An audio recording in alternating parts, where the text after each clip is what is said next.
মেয়েদের কোনো বাড়ি নেই। জন্মের পর যে বাড়িতে কেটেছে আমার 25টি বছর, যে বাড়ির আঙিনায় জড়িয়ে আছে আমার শৈশবের হাজারো স্মৃতি, আমার কৈশোরের উদাসীনতা আর তারুণ্যের চাঞ্চল্য। কোনো একদিন জানলাম সে বাড়িটি আমার নয়, ওটা আমার বাবার বাড়ি। কোনো এক পুরুষের হাত ধরে আমার চিরচেনা পৃথিবীকে পিছনে ফেলে আমার অনুপ্রবেশ ঘটল নতুন এক পৃথিবীতে। আমাকে বলা হলো, শ্বশুর বাড়ি যাচ্ছ, এখন থেকে ওটাই নিজের বাড়ি মনে করবে, আমৃত্যু তোমাকে ওখানেই থাকতে হবে। কোনো এক পরগাছার মতো আমার পুরনো সব শেকড়কে উপড়ে ফেলে নিজেকে প্রতিস্থাপন করলাম অন্য কোনো গাছের শেকড়ে। ভাবলাম, যাক, এতদিনে নিজের একটা বাড়ি পেলাম অন্তত। এখন থেকে এইটাই আমার বাড়ি, এ বাড়িতেই আমাকে থাকতে হবে। ভালো লাগা, মন্দ লাগা, ইচ্ছে অনিচ্ছে, সুখ দুঃখ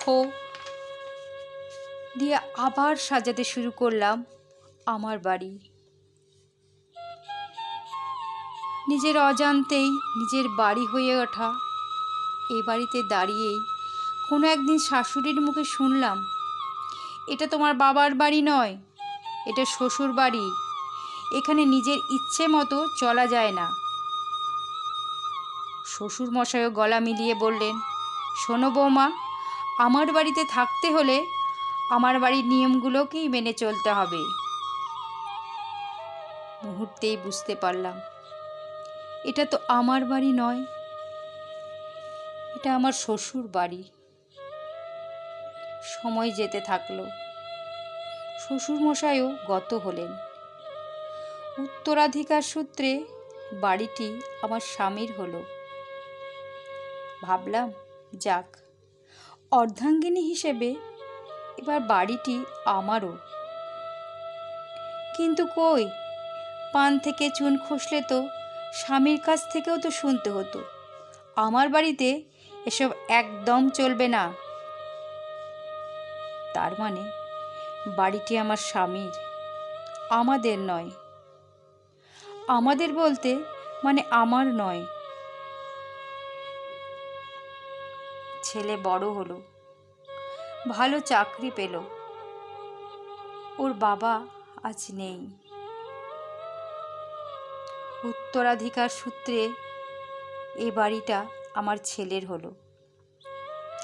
কোনো এক পড়ন্ত বিকেলে ছেলে এসে আমাকে বলল, মা, বাবা তো নেই, আমার পোস্টিংটাও অনেকটা দূরে, বাড়ি থেকে যাতায়াত করতে যেমন অনেকটা সময় লেগে যায়, তেমনি কষ্টও হয় আমার। তাই ভাবছি আমার বাড়িটি আমি বিক্রি করে দেব, নতুন যে ফ্ল্যাটটি কিনেছি ওখানে চলে যাব। লক্ষ্মী মা আমার, না বলো না, আমার সাথে চলো আমার নতুন ফ্ল্যাটে। ওর মাথায় আলতো করে হাত রেখে মৃদু হেসে বললাম, পাগল ছেলে, তোর সাথে নতুন ফ্ল্যাটে যাব, এর থেকে আনন্দের আর কি হতে পারে আমার। আসলে আমি তো অভ্যস্ত হয়ে গেছি বাড়ি বদলাতে বদলাতে। প্রথমে বাবার বাড়ি, তারপর শ্বশুর বাড়ি, কোনো এক সময় স্বামীর বাড়ি, আজ ছেলের বাড়ি। এ আর নতুন কি? মেয়েদের জন্য এটাই তো নিয়ম। অতীতে আমার মায়ের কোনো বাড়ি ছিল না, আজ আমার কোনো বাড়ি নেই।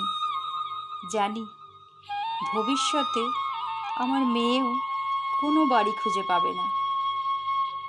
আসলে মেয়েদের কোনো বাড়ি হয় না, মেয়েরা পরগাছার মতো এ গাছ থেকে ও গাছে শেকড় জড়াতে জড়াতে পরজীবী হয়ে বেঁচে থাকে চিরটা কাল। যুগ বদলেছে, নিয়ম বদলেছে, হাজার বছর গেছে, জানি সহস্র বছর যাবে আরও, কিন্তু কোনো মেয়ে নিজের বাড়ি খুঁজে পাবে না কোনো দিন।